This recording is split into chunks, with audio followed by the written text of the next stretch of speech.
see it, dude. Should be there. All right, we're live.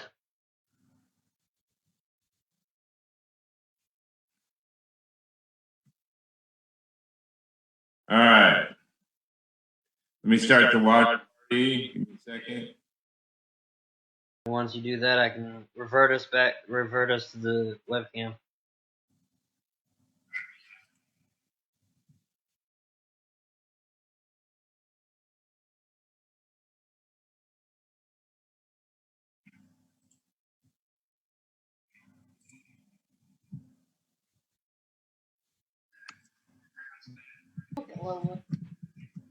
Hey, Lola.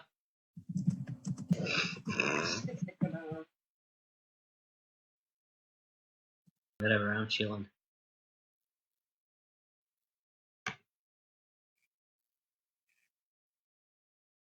All right. I don't see video yet, though. Did you start it? Yeah, it's there.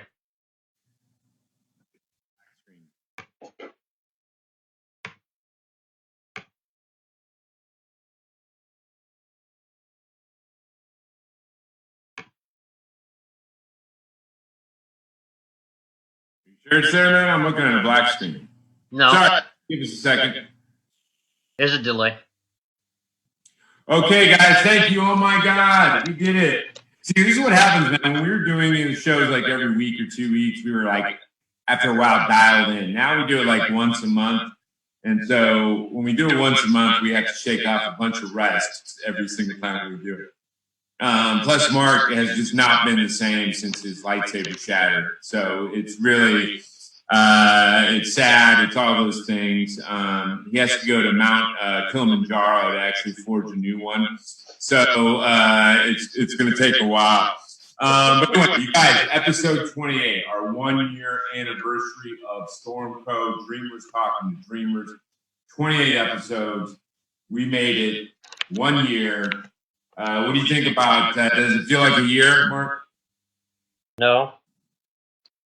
Yeah. Does it feel like 28 episodes? No. 2019 went by quickly. Yeah. Well, you guys, of course, you're watching StormCrow, Dreamers Talking to Dreamers. That's my co-host, Mark Potter. We couldn't do the show without him. This, of course, is Lola, and then my name is JD Glasscock. We are, took us a minute to get going, so I want to bring the guests in because they've been sitting in that waiting room for probably about 10 minutes. Let's bring in Amy first. Amy Barnard, amazing spirit, pursuing her aspirations of acting and getting the ability to be creative. And she's coming out of the gate strong. She's just getting opportunities all over the place. So let's bring in Amy Barnard. Hey, Amy. Hey. So, there you are. Okay. Sorry, we had some technical difficulties. Let's bring in Alicia, another amazing actress who's in her young life has already accomplished a lot in the DFW area, our area where we are. Amy, we'll get to it in a second. Amy's actually hosting a big event in Norway. And in fact, they escorted her there with 83 Vikings in full gear. So it was amazing. Let's bring in Alicia. Alicia, hey, how are you? Good, how are you? Okay, and you guys both, for both of you, the watch party you can share it. Anthony, your friend Anthony, is already who's been a guest on our show. Is pretty bugging me, so you could share it. But very, very, very cool. Let's just get into it right away. Amy, let's start with you. What is something you've done in the last couple of years you were intensely passionate about and just love the experience of it? To be honest, all of it that I've been doing over the last, I've only been doing it a year and a bit, and the change of career that I've done, I've loved every minute. I've got to travel to some lovely places, met some really amazing people, and each event that I've been going to has been leading to something else, so it's all been pretty good, to be quite honest. Yeah. Is there one that maybe stood out a little bit? Probably my first ever job probably stood out the most because obviously it led to everything else, and that was with the Daily Sport. Was with what? The Daily Sport. It's a big UK newspaper. Gotcha. And what did you do? It was a shoot, a photo shoot. Oh, modeling. Yeah, very cool. Well, everyone can see that you're a great-looking woman, so I'm sure that you. I'm not so sure at this time of night. Yeah. Hey, it doesn't matter what time of night with me and Mark, man. We're still us, man. We don't have the. Well, it's also not 4 o'clock in the morning either. No, I can't say that about Lola. I think Lola has gotten some offers of modeling, but she's much better looking than I am. My dog. I do miss my dog. I've got a chocolate lab. Yeah, those are good dogs. 11. And one of the 2 dogs will actually go in water. Yeah, he loves to swim. Yeah, most dogs. Like my dog. If it's raining, she's like, "Nah, I'm done." Yeah. But that's awesome. And have you kind of done a bounce back and forth between modeling and acting in this last year and a half? Yeah, the 2 have kind of sort of fallen into one. So I'm tending to do a bit of a mixture now, half and half. So yeah, it's working really well. And then hopefully next year, as long as everything goes to plan, I'll be going on a UK reality show. I can't say too much about it, but hopefully it'll work out, and I'm looking forward to that. Well, I think what reality shows have done for anybody that's actually got some talent and ability and intellect to take advantage of those things, I think those have done well for them. I think there are some people that literally are just like walking breaks that have been. I knew one person who was on like 8 reality shows that literally. She was not the smartest cookie in the book, and she was literally like didn't have really any skills. And I remember seeing her 4 years later after she had done like something like 7 or 8 reality shows, and she was doing background acting in a film. I was like, how do you go from being on 7 or 8 reality? I'm like, you took no advantage of any of those connections, huh? Yeah. But I think if you're intelligent in all those things, and you which I can see, I know that you are. You can take advantage of the spotlight. It's like running a business, isn't it? It's just like running your own business. Mm-hmm. It is. You can get opportunities, but unless you take advantage of those opportunities, it's not gonna go anywhere. And let me bounce to Alicia. Alicia, what is something you've done in the last couple of years that you think you really were loved and thought came out well? In the past few years, I actually just wrapped on a short film that was Breakfast Club inspired, called Wolves, and I played the Molly Ringwald type character. So for all of you people, there's going to be like a whole couple generations that might not understand that reference, but Breakfast Club was an insanely cult classic 80s hit. I actually grew up and saw that when it was actually in the theaters, but and it was the same guys went on to do 16 Candles and a bunch of things, and it involved. It was a time when it was like the Brat Pack, and it was like they called them the Brat Pack, and it was the time they did The Outsiders and they did Breakfast Club, and it was St. Elmo's Fire, and it was Patrick Swayze was in there, and the guy that ended up doing Karate Kid. I know John Cusack was in. John Cusack, and Rob Lowe, and Rob Lowe. And there was a bunch of these guys that were all within, and Swayze, and there was a bunch of guys that were all within about 20 to 26-year-old, 27-year-old range that did a bunch of movies together, and then the directors and producers kind of started putting them in a bunch of their other films as well. Mm-hmm. And then Breakfast Club was one of those. And Molly Ringwald went on to kind of almost emphasize that character, and almost everything she did was very much a derivative of the innocent, red-headed young girl. That's who I played. But this one had a darker twist on it. It was a thriller. So it was shot in Houston over the summer. And the director sent me some stills of the footage, and it looks gorgeous. I am so excited for this to come out next year. So I have some promo photos, but that's about it because everything's still so under wraps and independent. Yeah, whenever I shot a short, I usually would like take some video captures and then throw them up and stuff like that. So I hear you. I'm assuming you're going to festivals and stuff like that. Yeah. Yeah, we're hoping South by Southwest or Sundance. It depends on if we can get it in, but it should be enough quality. Yeah. You have to kind of almost know someone to get into those. Now they do take submissions, but in reality, like they accept maybe 3% or 4% of all those submissions. Most of that is for them to get money. Yeah. Most of all the films they actually use are through connections and invites and all of those kind of things. So it's I always say it's kind of not very advantageous for you to actually do a normal submission to them. It's just kind of a toss of money. Tell me you can hit Del Weston at Action on Film Festival, which is like the largest in Vegas. Oh. It used to be the second largest in LA, and then they moved to Vegas so they could be the main one in Vegas. And what's it called? Action on Film Festival. And they actually have about 11 film festivals under that umbrella that all happen at the same time in Vegas in like July, August. So Del Weston is the guy you would talk to, but he's the guy that owns and runs that.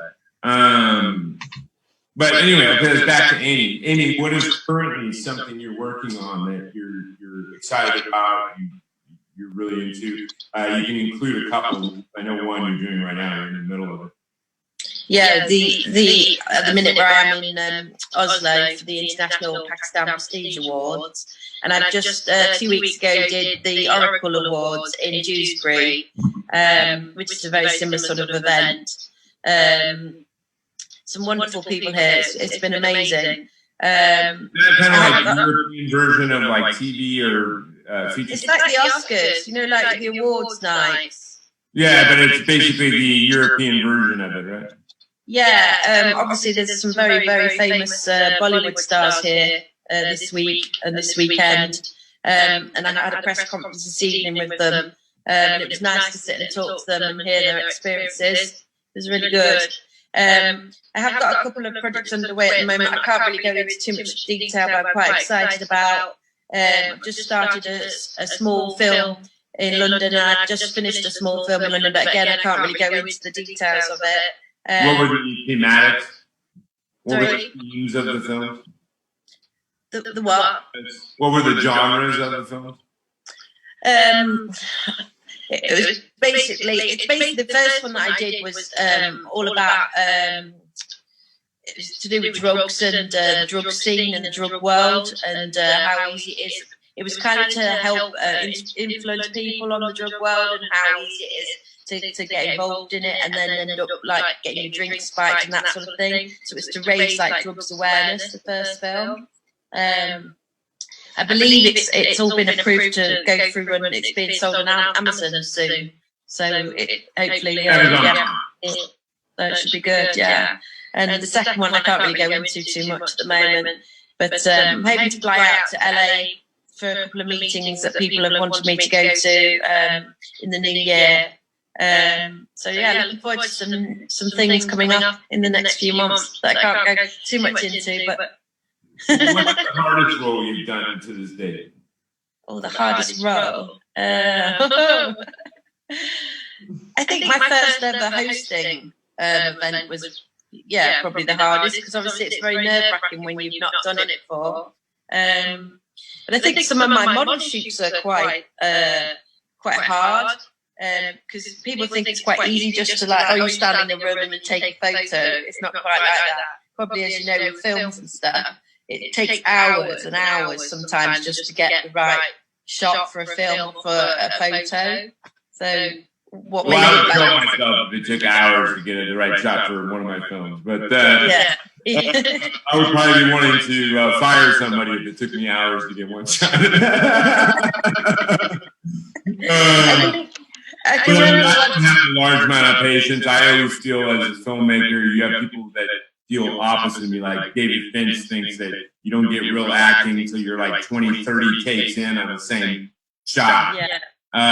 Personally, I think you get usually the best takes from an actor in the first 2 or 3 takes. I think after that, your actor just gets tired and losing focus and energy, and the crew starts losing focus and energy. So I'm a big 2-3 take the most. My photographer probably take about 300 snaps for one shot. And out of those, still photography is different. Still photography, you're literally capturing. It's different. You're not doing acting. But out of those 300 shots, probably only 2 of them will capture the moment.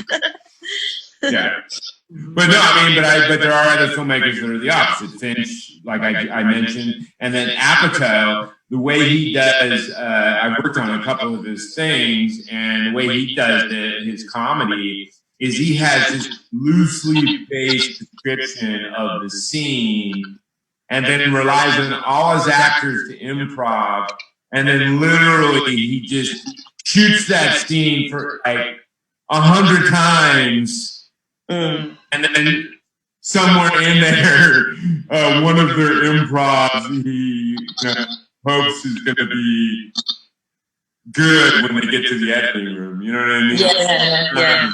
Which is why the films where he's had Lola, which is why the films that he's had where his main actors are actually writers as well, like Up and when he's had Seth Rogen and stuff like that. I thought his films have done well. When he's had actors that are not writers or improv comedians, then his films struggle a little bit. Which, like the one that was the sequel to Knocked Up, I forget the 40-something, I think. And that was the one I actually worked on. So I mean, there's a million different ways to Damascus. You know what I mean? There's whatever gets you there and works for you is good. But I can't imagine this photography. I can imagine how many shots you got to actually take. That would be. I think my worst photo shoot was in a warehouse in Manchester, and it was like -6 degrees, derelict. Wow. And we got in there, the heating was broken, and I had to reenact a beach scene on the floor of this warehouse to make it look like it's like really 40 degrees. And I was kneeling on the floor of this warehouse, and it looked like I was on like lovely sand and that, but actually it was like half an inch thick, and underneath was pure concrete. And then like laid on your elbows doing all these poses for like 2 hours, and it was so cold, my feet were blue. Couldn't actually go to a beach. But it looked like I was there. Well, you think? I mean, England has beaches. So you think they would just have? But we wanted to. It was like a photo shoot, so we wanted to do different scenes in one day. Oh, gotcha. So you it was like props all there and everything. So yeah. It was fun. All right, so Alicia, what is the current project you're doing that you're amped up about? I have a web series that's going to be streaming on Amazon next year called Monstrum, and it's set in New Dallas. It's very post-apocalyptic, and there's new races on Earth, and I play a humanoid, so she's an AI, kind of like Ex Machina, and she's a bad robot who has human emotion, so she's learning how to become more human, but she's bad, so. And then also, was that Ex Machina the one that just came out like 2 years ago? I don't remember the date, but it had Alicia Vikander in it. That's on Amazon too. It was so good. Yeah, I remember. If it's the one I'm thinking of that came out like 2 years ago, it was really good. It was about he starts becoming a lover or something, or like he really into the. Oh, you talking about Her? Huh? Her? No, it was out like a couple years ago. It was really good. Yeah, I haven't seen that one. They go into like this really isolated place and Alita Battle Angel? Huh? No, man. I'm giving you cyborg. Battle Angel is like an animated thing. It's called X. I don't know how to pronounce it. Ex Machina. Yeah. Yeah. That's what. Yeah. Did you miss that part? No. I'm listening. Mark is just daydreaming about getting his lightsaber fixed, man. It's hard. And then all the forces of darkness in the world are overwhelming us by you don't Right. get. I don't know. Lightsaber, Mark. My lightsaber's on the lowest of priorities at this moment. Yeah, let's just forget about humanity against the forces of darkness. All right. I see where you're at, Mark.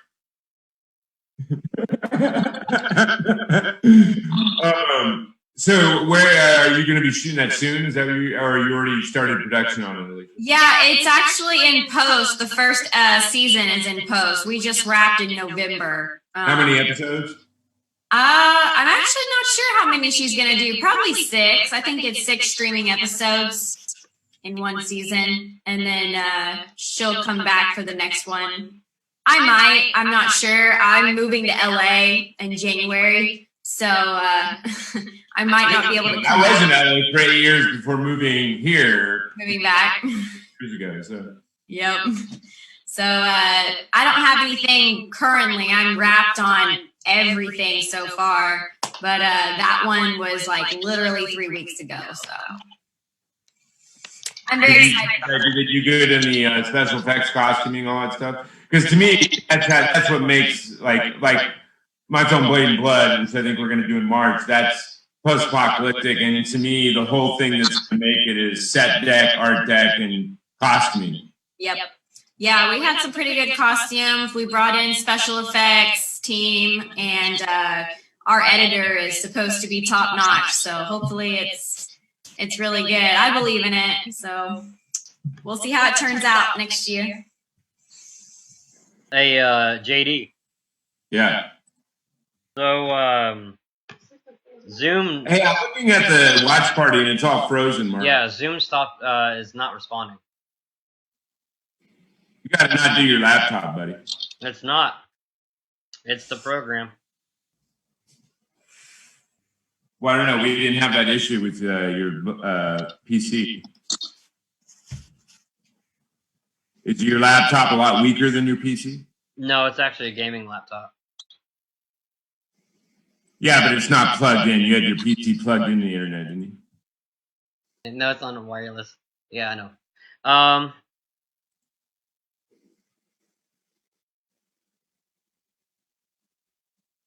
Well, what do you want to do, Mark? Mark's our tech guy, so. Let's I'm gonna close it down and then just use that link that I sent you. It's gonna be the same link. Sorry, you guys. Okay. Yep, I know Mark, how to do it. yeah, let's try to, in the next show, let's just stick to how we were doing it. You always did it on your PC, didn't you? Yeah, my PC's not my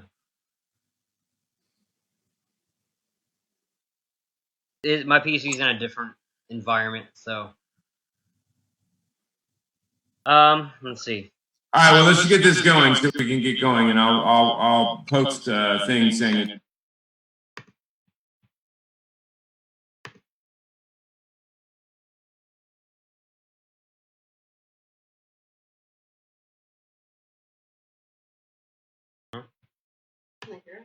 Uh-uh.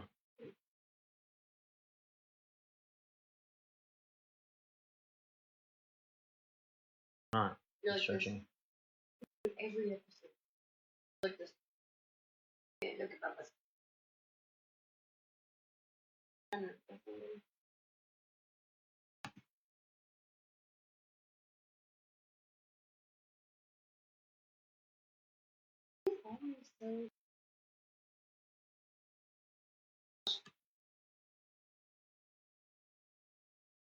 Working? Uh-huh.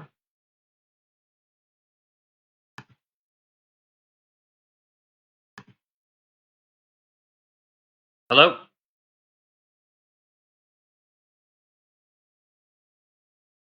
Hello?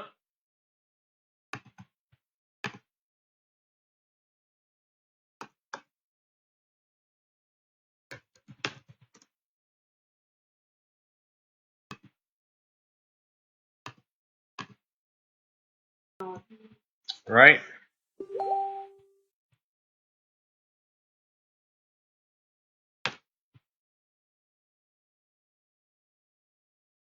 Hello?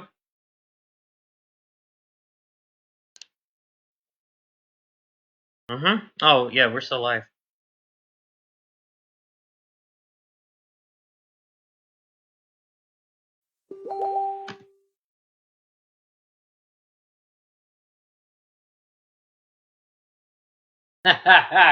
Oh, this is great. Let's start off the new season. Mhm. Let's start off the new season with technical difficulties from the first season. This is great. Oh, man.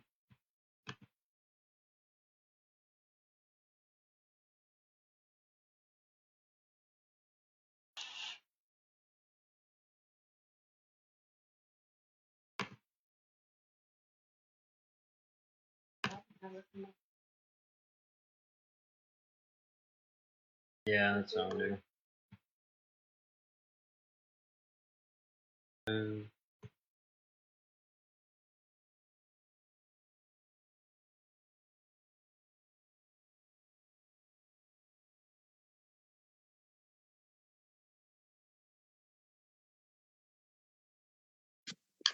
All right.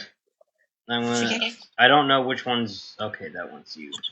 I can just move that one. Okay. You're not going away. Do. Okay, that was strange. So the show. Oh my God, JD.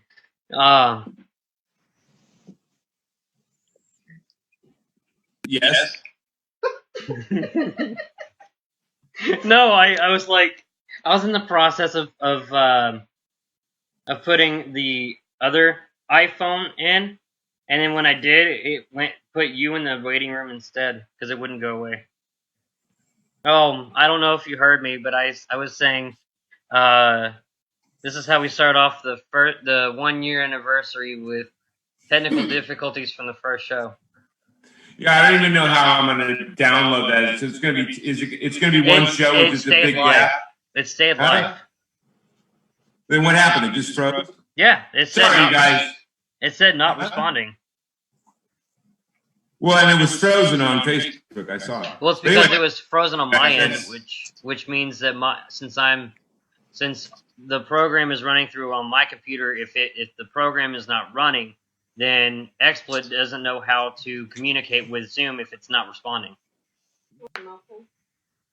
But anyway, we're good. We're back on it, so it'll still be one file that I can have my guy download and up to YouTube. Yep, and then just can you edit it? Yeah, I can edit it. Yeah, so you can take away the gap. Yep. Okay, so where were we at? I think we were talking to strange days. So we can talk to we were talking to Alicia, I think, and you were telling me about the web series. Yeah. Anyway, it was you as an android, very ex machina kind of. And then we were talking about set deck and art deck and costuming and all that stuff. So they did a good job on that aspect of it. Yes, they did. And then thank you guys to the audience that are still with us and everything. Oh, okay. Yeah, Anthony was still watching.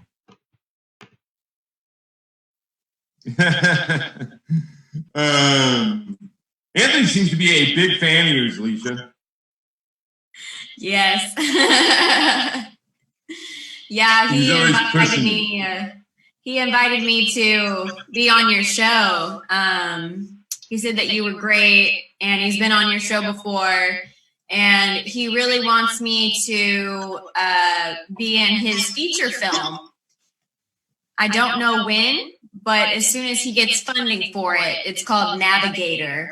And he sent me over the treatment, and I read over it and stuff. So looks pretty interesting.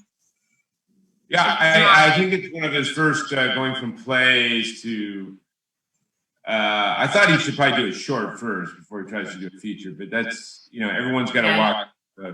I was going to say because theater and film are vastly different. So Yes.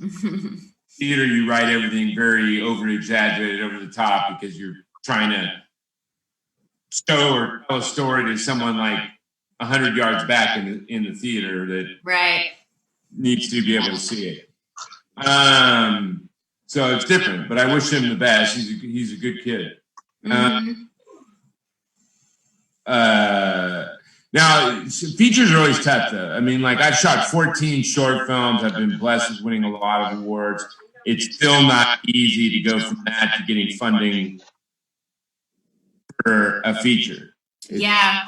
We did a promo for it in the summer with Michael Green, which I was nice to work with him for the first time. He's very talented. He has a lot of connections. He knows what he's doing. Yeah, the guy who's directing it, yes? Yes. So we did a little teaser that should be up soon for that. It was shot at a diner, like 30 minutes from where I live in Dallas. So yeah, I'm over in Denton. I'm not a big fan of go to Dallas. Yeah. So whenever that comes out, we'll start pitching to some investors and see what we can do with it. I hear you. Now, Amy, what is a future project that you want to do that would fulfill an aspiration of yours? What is something either you've already booked in the future or something you're really hungry to do in the future?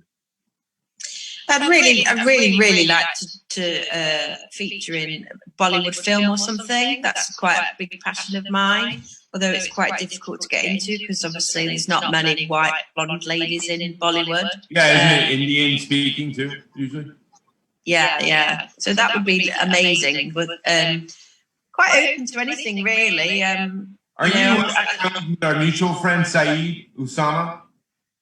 Yes, yeah. Yeah, because he shoots some stuff like that. I think he's shooting one in England. I think soon. Yeah. He's very talented cinematographer. He has an insane eye. Yeah. Not very many people. So. Yeah, I've spoken to him and that. Yeah, I'm quite active with speaking to people that are on Facebook and that. I like to network. I think it's good. Yeah, I'm the opposite. I usually just talk to people when it's directly having to do with like a direct business thing that I'm trying to get done. Yeah. Except my mama. My mama always demands that I talk to her every couple of days, otherwise she'll have a heart attack. So, but and then Mark, if I don't watch him fight the forces of darkness with his lightsaber, he gets very disgruntled.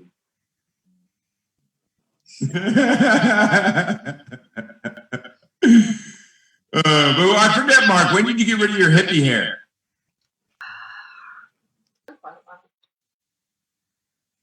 Episode.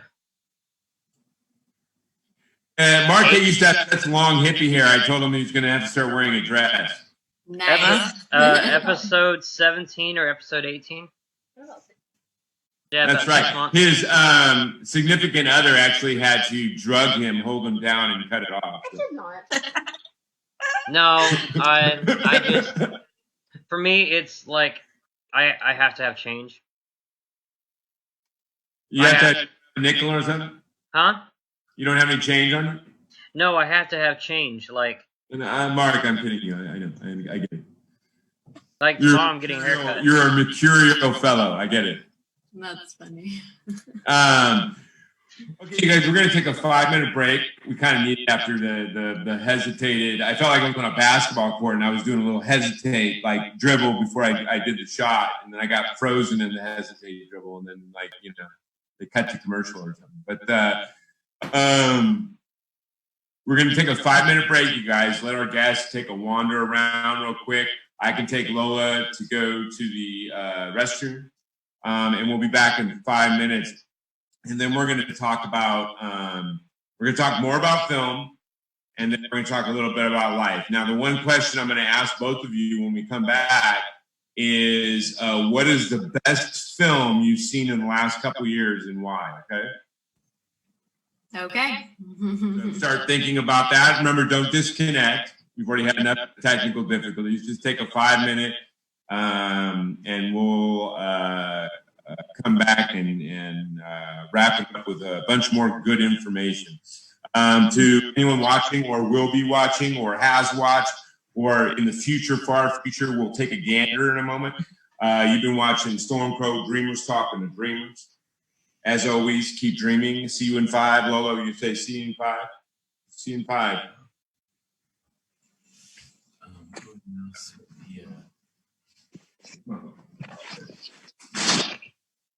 Yes. Yep.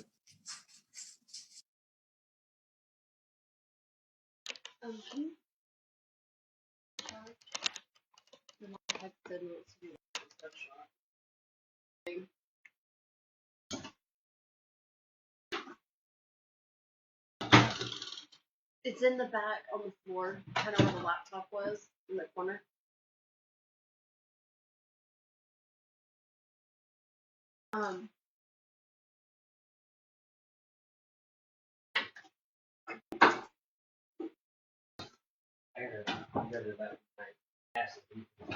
Well, that's gross.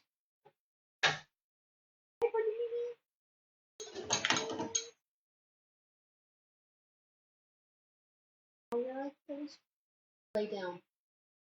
Lay.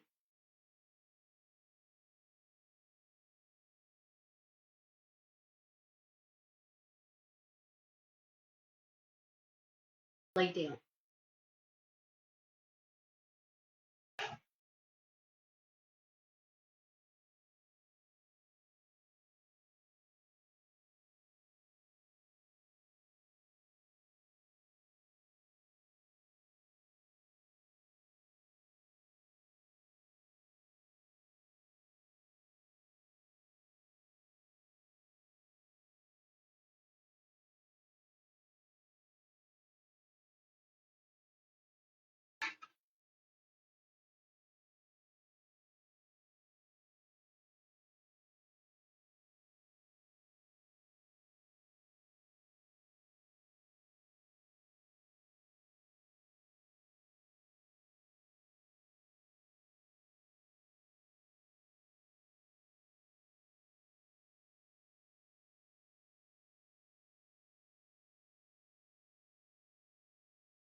I think I heard your name screaming in my ear.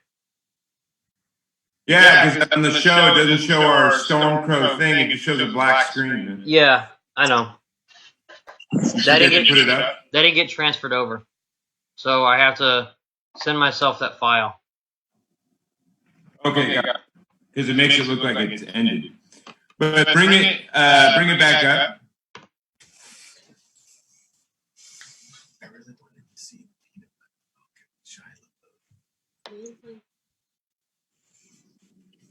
There you go.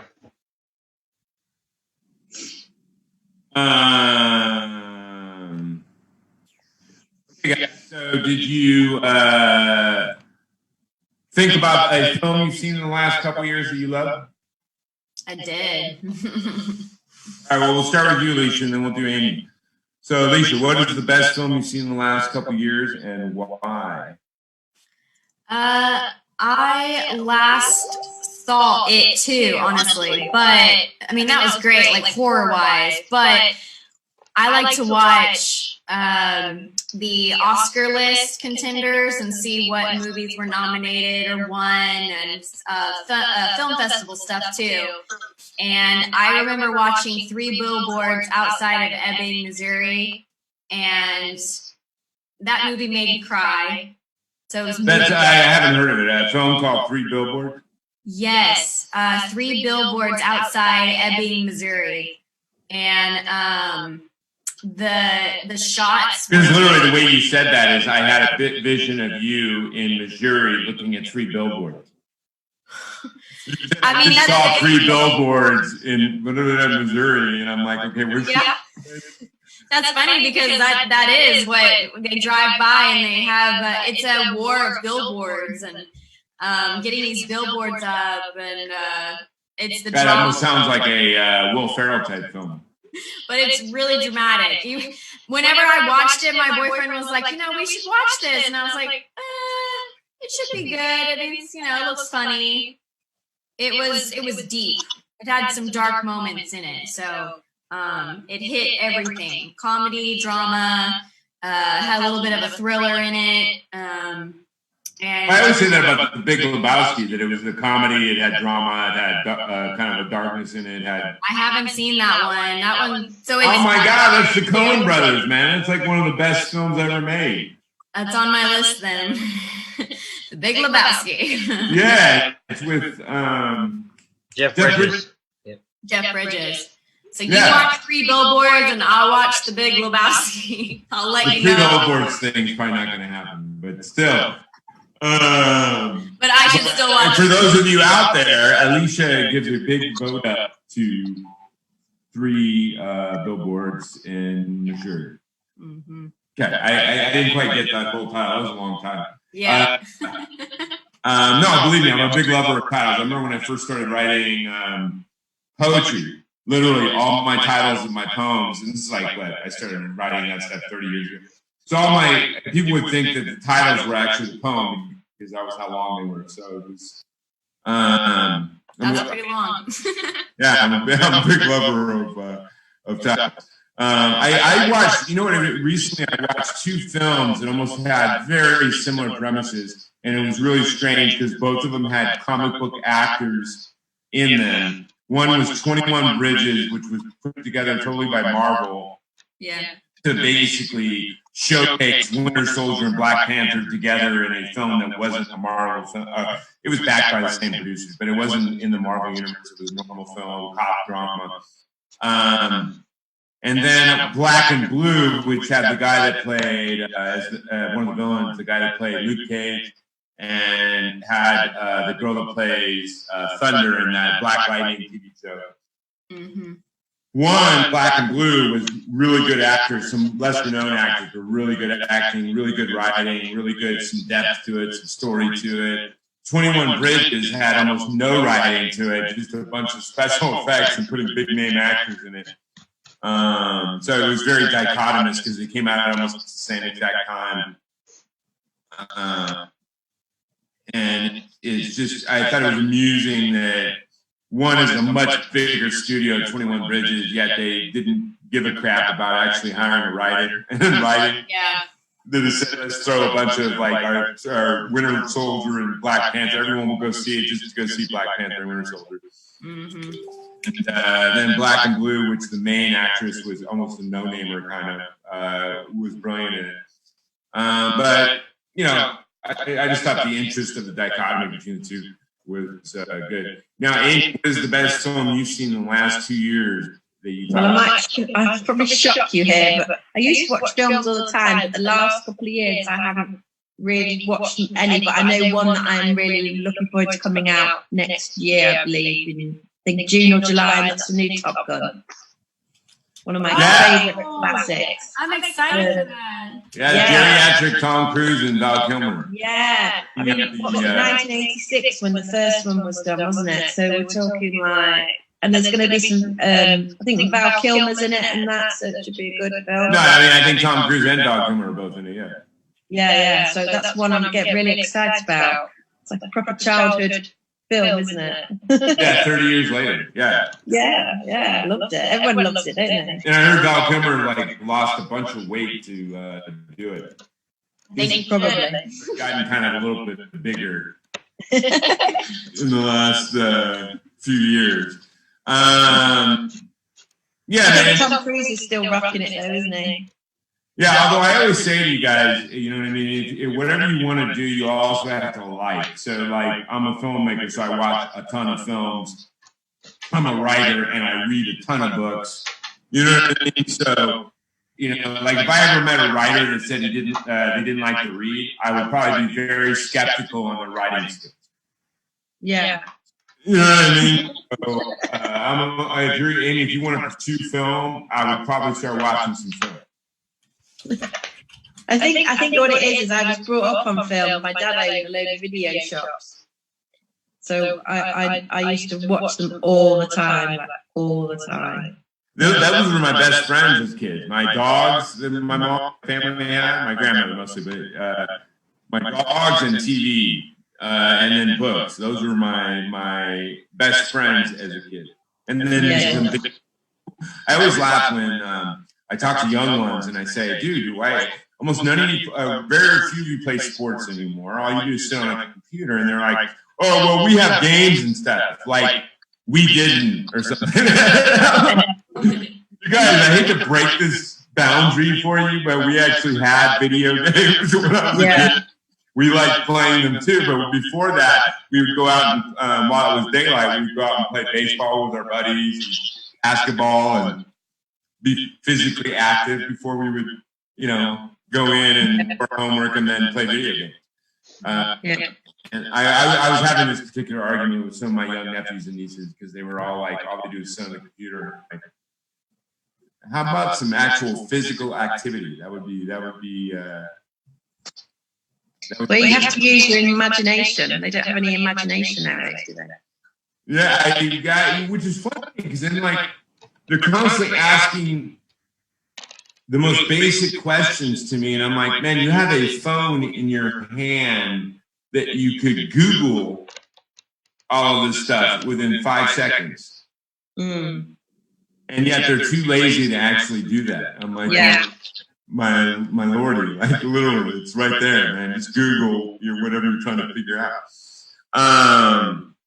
And I always find that interesting, that the more technology and the easier knowledge is right in front of you, it seems like the lazier people get in wanting to actually pursue it. Mm. And I'm always Googling everything. If I want to know something, I Google it and research it and try to figure it out and do all that stuff. And I found great films that way. I found great books that way. I found great stuff that way. But hey, Mark, did you have a question for everybody?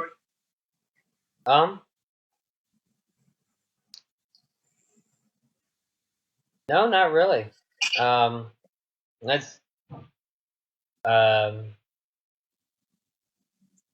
on. Mark, we did not have okay, I got it. I'll do the same thing. I'll ask the same. No, I don't want you to do the same thing you've done before. Stop. Yes. No, because it's for me. It's like, okay, if this was not an avenue, if if you were to put your hobbies, and didn't think about it and did something else, well, okay, what would you do if this was not an I'll make this easier because he's asked the same question before. If you were not okay, so Amy, if you were not acting or modeling right now, what would be another thing that you would pursue? Well, I'd be a vet or something. A vet? Yeah. Because you like the pooches? Yeah. What about you, Alicia? What would you be doing if it wasn't acting? I would be a writer, probably for entertainment, because I love entertainment. You mean like a journalist writer? Mm-hmm. Yeah. Journalism. Very cool. I always try to explain to young filmmakers, man, that writing is like anything else. Like if you basically gave someone a guitar and they said they wanted to learn how to play guitar, they would have to practice a lot for a long time before they would actually say they were a guitarist. The simple fact is, someone would say, if they told people they were guitarists, someone would say, okay, play me something. And if they had not learned enough to play, they would probably play, right? Or so they're reluctant, therefore, to like say they are a guitarist. But with writing, someone just picks up a Microsoft Office or Final Draft, and all of a sudden they're a writer. They're telling everybody I'm a writer, and there's actually no difference. Writing, I advocate anybody to write for myriad of reasons. One, sometimes it's just good to get your thoughts out in front of you, and I think it helps kind of almost counsel yourself to see them on page or Yeah, I journal a lot. in front of yourself. But there is no difference between those two things. Both of them years to become skilled at it. You know what I mean? Years to actually do. Like I remember when I started as a poet, I didn't call myself a poet, and I was hitting open mics probably once a week for a few years before I actually monikered myself poet, and that was because other people were saying that. You know what I mean? So I'm actually a published poet as well, you know. Oh yeah, very cool. Yeah. Yeah, that's where I started like 30 years ago. But I always say learn the art form before you, like when I shot my first film, I'd already been studying lighting and directing for like 7 years before I shot my first thing, because I wanted my first thing to win shit and kick ass. You know what I mean? So I first learned the tool set. So I always advocate people when they're starting out to like learn the tool sets first before you start just slapping stuff all over YouTube and Facebook. And I also believe that first impressions are last impressions. So even though you maybe have the potential to be a brilliant person, if you're putting stuff up into the universe that you don't even know what you're doing yet, the wrong person could see that and they immediately will judge you as bad or whatever. You know what I mean? So I always say, learn your tools. It's like acting. I'm assuming you learned or practiced or did something to learn some acting skill sets before you actually just went and decided to be in a film, I guess. I'm assuming. Yep. I just went and got in the film. Yeah, but you'd already been hosting and all that kind of stuff, right? No, I hadn't hosted before I got in the film. Really? Yeah, really. Yeah, just modeling. I don't know how well did that go? Really well. Did it? Well, I've got some more coming, so it can't have been bad. So what a lot of hey, you know what? There's 1,000 roads to Damascus. You know what? If I ever hear anyone, and that includes myself, say there's only one way to do things, I immediately stop listening. So, people can prove me wrong all day long, and I'll advocate them for it. So, there are, it's like when people say that you have to have a degree. I don't agree. Some of the greatest artists I've ever met don't have a degree. Yeah. So, I think it's each person is their own drifting path along the road. And as long as the end result is good and brilliant, then, the means is like, I can put it this way. Tarantino learned how to write and direct by working in a video store and just literally watching he never went to school, and he literally has now been guest speakers at major universities to talk about film. You know what I mean? Well, you've only got to look at Sylvester Stallone, haven't you, with Rocky? Well, he'd already been acting before that, but yeah, I mean, and he'd already tried to write before. I mean, that wasn't the first thing he ever wrote. That was the first thing he ever wrote. He tried to sell. Mm. But he insisted. And he'd already acted. He'd even been in a porn right before that. Yeah, but he insisted he played the lead role, didn't he, for Rocky? Or he wouldn't give him the script. Yeah, because he did. He was doing bit roles before that, like little. Yeah, smart move. Little tiny roles before that. And he held to his guns. Yes, I think most people know that story now, where he sold his dog and then had to go back and get his dog after he sold Rocky, and he paid 5 times the amount that he had sold the dog for. Yeah. But I think because he was living out of his car and he felt bad for his dog or whatever. But yeah, he's a great example of someone who just had sheer determination and didn't give up. Another one is Harry Potter woman, Rowling. J.K. Rowling, yeah. Yeah, she lived out of her car and just kept writing her thing. And even Stephen King, man, said he got turned down by something like 200 different publishers. Wow. Before someone finally took a chance on him and published one of his books.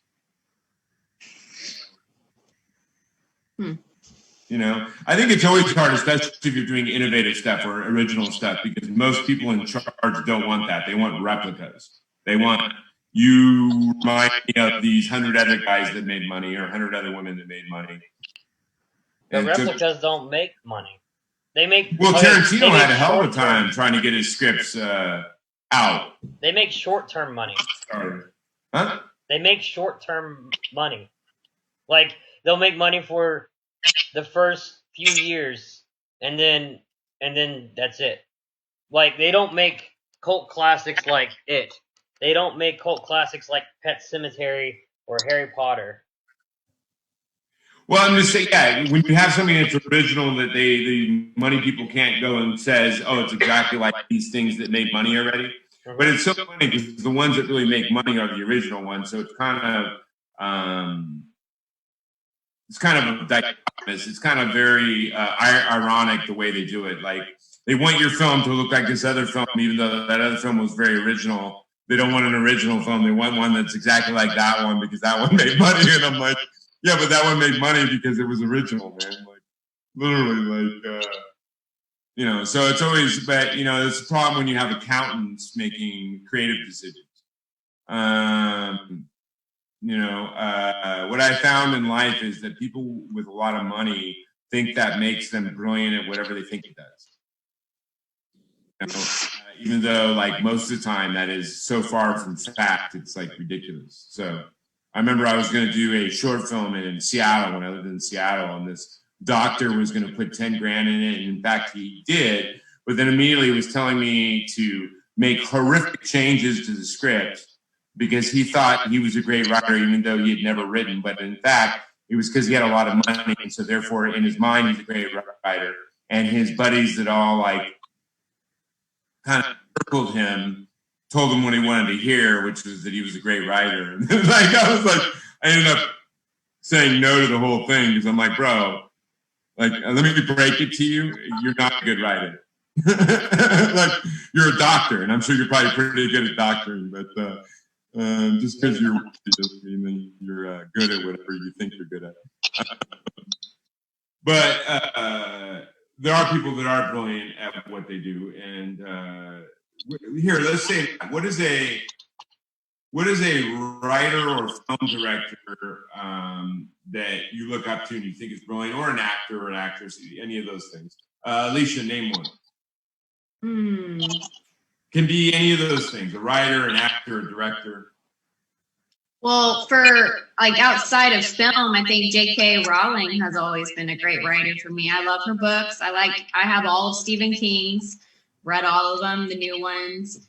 And film-wise, I've always loved the classics like Reese Witherspoon and Molly Ringwald.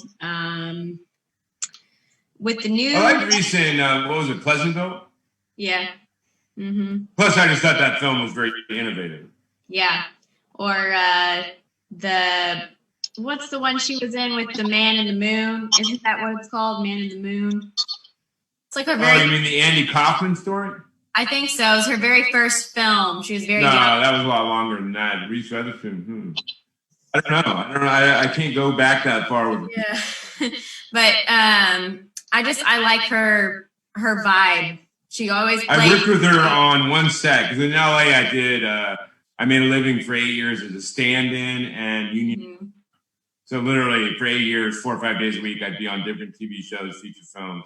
And I worked on the one with her, the guy from Twilight, I think it was Water for Elephants.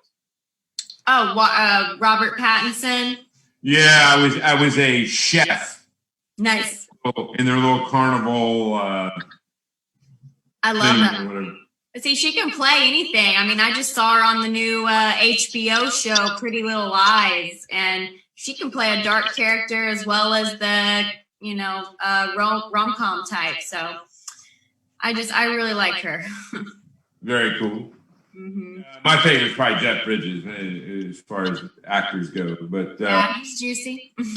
Yeah, I just like him, man, and he's the same way. He can do so many different types of roles, like True Grit, and from True Grit to Tron to The Big Lebowski, he can kind of like jump all over the place. Yep. Now, what about you, Amy? Whether a writer or director or an actor? I've always liked Spielberg's films, to be quite honest. Very cool. Yeah. I don't think he. Although I don't know if he writes his films. I think he just directs his films. I think he has writers that write his films, but. Yeah, I think so. But yeah, I love his films. Love them. But he has a very unique eye and very unique style as a filmmaker. Mm. And he reminds me a lot of Eastwood. Is always pick really both are directors that really don't write. I mean, they get writing credit because there's money there, so they put their name as co-writer or whatever. But both those people just choose brilliant scripts and are brilliant at casting. Mm. Like Eastwood is a director. There might be films that aren't really my style, but I don't know if I've ever seen him direct a film that had a bad script. Mm. The same thing with Spielberg. Spielberg always has great scripts and great quality of film, and always has just the right actors pull that film out. Certainly, yeah. So I agree with you. I mean, my inspirations film-wise are like Tarantino, Terry Gilliam, Sergio Leone, who did The Good, Bad, and the Ugly, and all that stuff. Rodriguez, Del Toro. You guys ever seen Pan's Labyrinth? No, I want to see that actually. Yeah, it's Del Toro. That was like his coming out party in Hollywood. I just saw The Shape of Water this past year. Well, a lot of people said that he won because his films are always going to look beautiful. That's his thing. You know what I mean? Costuming and color and texture and all that stuff. But a lot of people, he won Best Director because he should have won for Pan's Labyrinth. But he was the new kid on the back then. There's no new director that's going to win Best Director in Oscars. Mm-hmm. Doesn't matter whether his film should have won it. It just Oscars work back then. They're getting a lot better at it, but back then in the old school days, literally there would be no first-time director that would win Best Director. Yeah, you had to pay like dues to get that one. You know what I mean? Same as Best Actor or Best. You had to pay dues. Mm-hmm. And a lot of people think that he was giving it to it on his Color Water because I don't think it was his best film ever out of all of his filmology. But this to him because he should have got it for Pan's Labyrinth. So if you haven't seen Pan's Labyrinth, it's very, very good. It's like a masterclass in noir lighting and just colorful creatures. And it's about a little girl during World War II whose stepdad is a Nazi, but whose mom is not. Wow. And her need to live in her own imagination, which is filled with fairies and stuff. So that sounds great. Yeah, it's very beautifully done. It's amazing. So what is your ultimate goal? Is it to be a lead actor in a major film, or is it to eventually write or direct, or what is your major aspiration on your road that you're on now? And we'll start with Amy this time, and then we'll go to Alicia. I would really like a lead part in something. That's probably my main goal, or to present or host something quite big. Yeah, but I think that's where I'd like to head to. Yeah. Those are vastly different. Yeah, but that's just me. I'm a good all-rounder. Yeah, you're fine. What about you, Alicia? I actually have quite a few goals that I'd like to achieve. I'd like to headline a blockbuster film. I'd also like to have a lead in a Sundance. I'd like to accept my Oscar speech, write my Oscars acceptance speech. And I would like to learn how to write and be in the writer's room and help collaborate on an original for me. I don't know what it would be yet, but there's so many different things, like avenues in the industry that I want to try.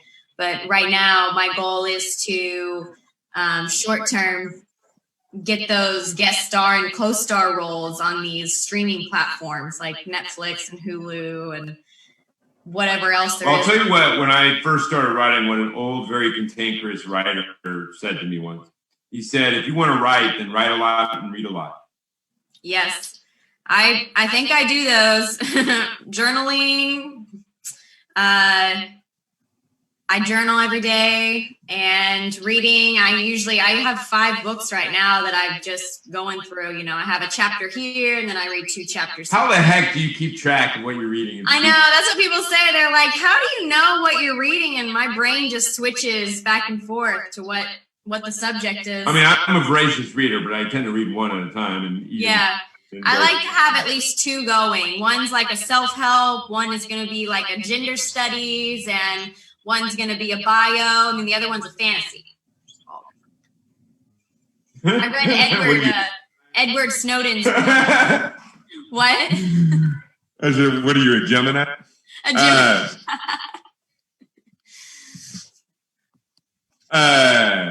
But no, I hear you.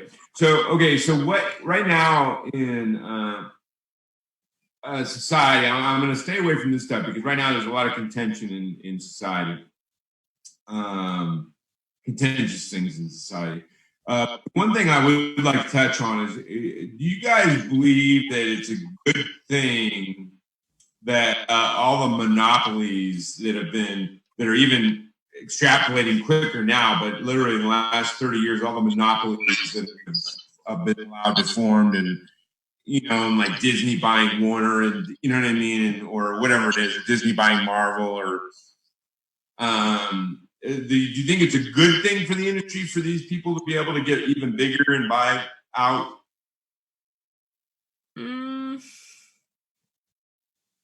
Yeah, my boyfriend's an actor too, so we talk about that because it does create dissonance with these things, kind of like the drama with Spider-Man and him losing his job over merges and breakups. And I think that it can be stressful for actors because there's allegiances and fine print in contracts. So I think it can be a good thing. like Disney Plus and stuff like that, but I think that also it can be bad when you've got a war going on, especially when it comes to money and names and stuff. So, well, I think when you have less competition and more power in the hands of fewer, I think sometimes that can kill a little bit of creativity. Yes. Yeah, I agree.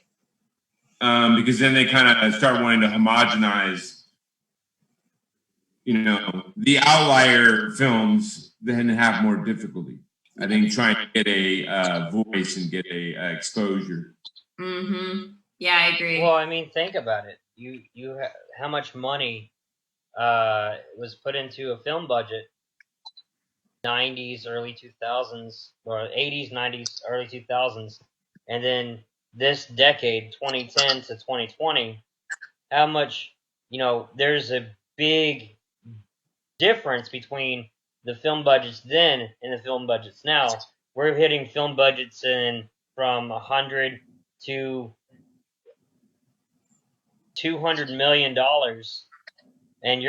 and back then, a $20 million budget was pretty high back then.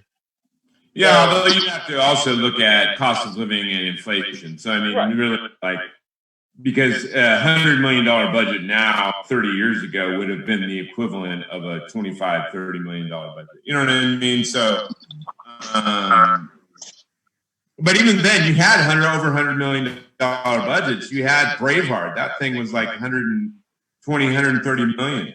Amy, I mean, but that had to do with a lot of travel, getting everybody. Amy, we want your pretty face on the screen. Sorry, did it disappear? Yeah, it did for a second. Yeah, he's taking naps as it cuts out. She takes a little nap and then comes back. It's 5:30 in the morning here. All right. Well, on that note, I'm gonna let you guys go. Okay. So, but I want to, hey, for anyone that watches this, you guys, and we had a couple of technical difficulties. I thank the guests for being magnanimous with that. Things have just not gone right when Mark has a shattered lightsaber. There's something off with his focus when his lightsaber is nubbed. And no, that wasn't a phallic insinuation. But anyway, thanks very much. Both of these actors, you guys, if you have a film and you want two amazing spirits, two high energy spirits, two spirits with great potential to unleash some great art, then contact either one of these ladies, Alicia or Amy. Now remember, Amy's in England, so unless you want to fly her out. But I do know some English filmmakers that are on my page that will probably be checking this out. So, but anyway, you guys, I think you're both amazing. I think you're going to both accomplish whatever you choose to accomplish. Choose your focus. And then Alicia, pursue the writing if you want to pursue it. Just keep writing. Start with some short, like write up a couple, write a few monologues. Do some self-tape monologues and write them yourself and see how they come out. And then Amy, keep doing what you're doing. Keep doing the modeling and the acting and the talk show host and all that stuff. You're a vivacious woman. I'm sure you will accomplish whatever your aspirations are. You're welcome. And then, that's just coming from me, man. A guy with the last name Glasscock. So I don't know if you can totally follow what I'm saying with a straight face, but, there you go. My Scottish answer, only a Scotsman would choose Glasscock as their clan name. Like literally. They didn't think that it would become another word for something else. Yeah. Either that or the entire clan was drunk, shit-faced drunk when they said, what would we call our clan? Anyway. Glasscock. That sounds great. Huh? I said it's been lovely being on the show. Thank you. You're welcome. I'm gonna end this with a joke I heard in third grade. What's the difference between the Rolling Stones and the Scotsman? The Rolling Stones say, "Hey, you, get off of my cloud." The Scotsman says, "Hey, my cloud, get off of me, you." Very third grade joke. But anyway, you guys, thank you, ladies. You're both beautiful. Thank you. Love to you. If there's anything I can ever to help either one of you in some Thank you. situation, then please let me know, and I'll do my best to do so. As always, Mark, our co-host, the show wouldn't happen without him. We are going to do our best to get him back and fighting the armies of darkness for humanity. I do that on paper. And then, of course, Lola, big Lola. Yes, the very cute Lola. Anyway, you guys, you have been watching StormCrow, Dreamers, Talking to Dreamers, episode 28. 1 year ago, we started this show. We have lasted a year. Let's see if we can last another year and bring a lot more spotlight to a lot more amazing, insanely talented artists. That would be my goal for this next year. And shoot my teacher. But anyway, beautiful blessings to y'all. Big love. Have a Merry Christmas. We'll see you January 9th with two of the biggest fantasy authors out there, Faith Hunter and Brian Lee Durfee. And until then, big love. Be safe on New Year's. We'll be seeing you soon. Bye. Have a good Thanks, night. Mark. Bye. Bye.